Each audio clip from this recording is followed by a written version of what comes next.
Hey guys, I am Camera Chick Homesteads here on Instagram and hosting a maple syrup takeover for Larder Commons today. Nice to have you along. My kids and I have been doing homestead type stuff for about 8 or 9 years now. I am a portrait photographer in real life, and this is about our 5th or 6th year of doing maple syrup. About 2 years ago, we got asked to be part of a group, cool little group in our area who has some real equipment. Before that, we actually used a giant copper kettle that my family has for making apple butter, and an old stop sign that somebody gave us, and an open pit fire. It can be done with the wrong equipment. It is so much nicer when you have friends that you can team up with, all work together, and have some better equipment.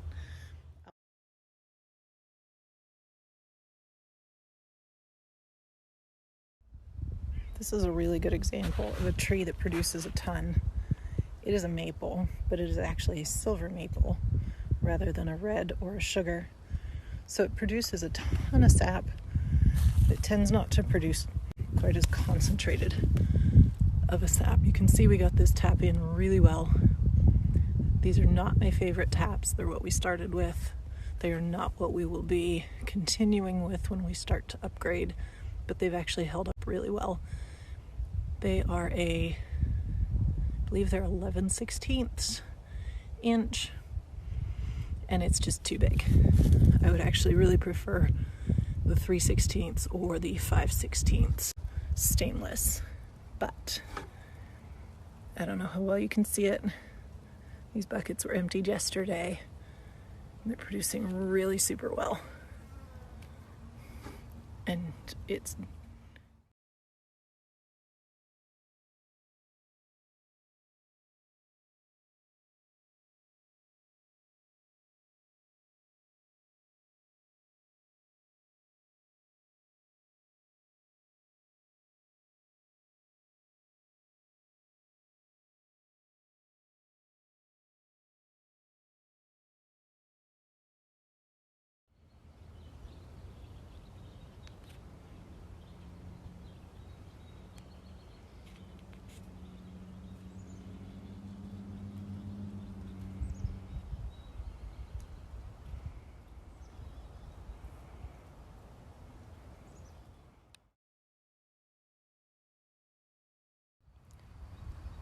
This is a little bit more of how it should be.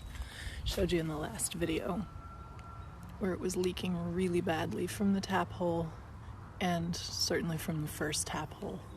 I don't remember why it was that we didn't tap that one. Here you can see, it actually makes it a little bit easier, one of the tap holes from last year. We moved pretty far away, and this is one of our better trees producing. We have 11 taps set this year, which isn't a ton, but with our friends that invited us to join with them, we end up making 2 to 4 gallons worth of syrup each year. And I say that this was one of our better trees, and here it hasn't produced anything, hardly anything, and today's one of the best days. You can also see this. Hey guys, quick little video of a friend's taps. They've got the 5/16 inch taps in their trees. They are stainless steel with some food grade tubing, food grade buckets from Tractor Supply that they have made. They can actually hook these buckets together if they want to, but we've got everything into their own bucket so that when the sap is running, hopefully it runs really, really well and fills up the bucket each day.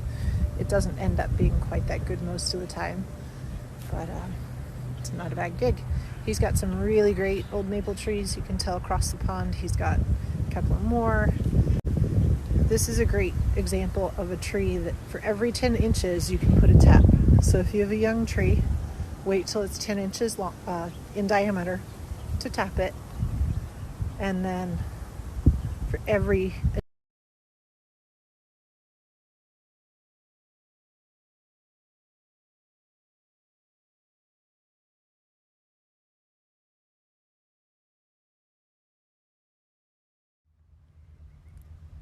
Hey guys, this is one of the first days that we've been able to see the sap running from the tube. Pretty exciting stuff. You see a little bit of stuff there in the bottom.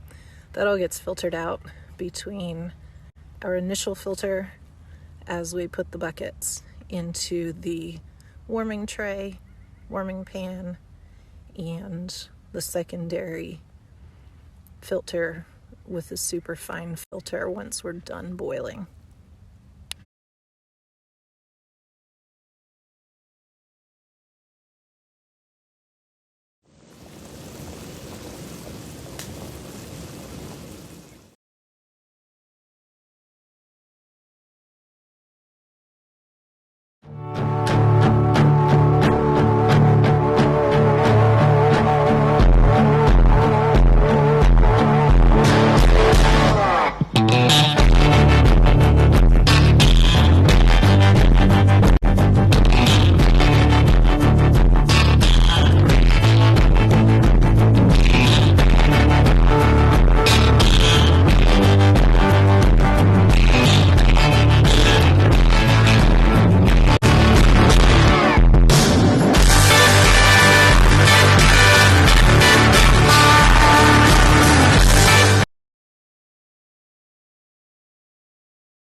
Hey guys, quick little video. It is Friday night. We are in the sugar shack.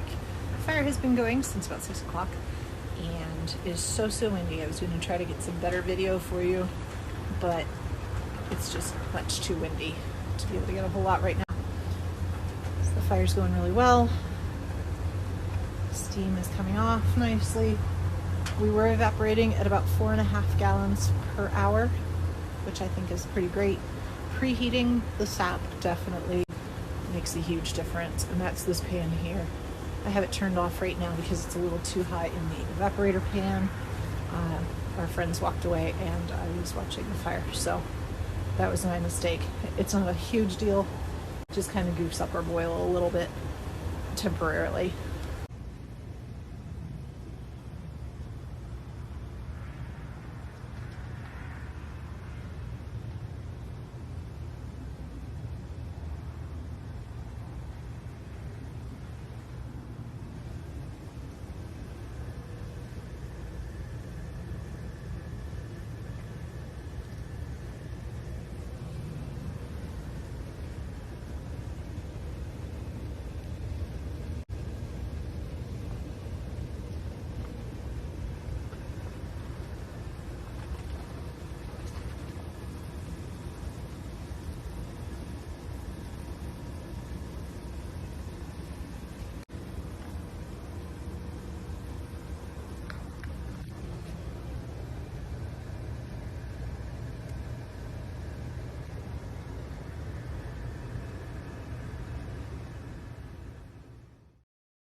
So we just threw off some of the nearly finished maple.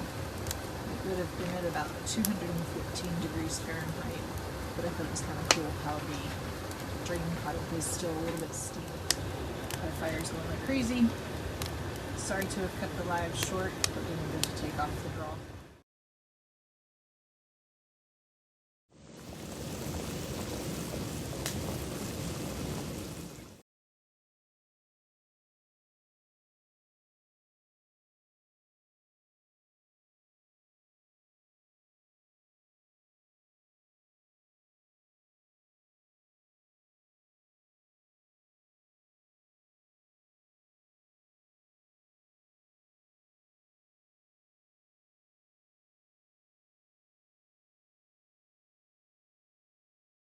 I can't remember if we took it off at 1 inch or a half or 3/4 left.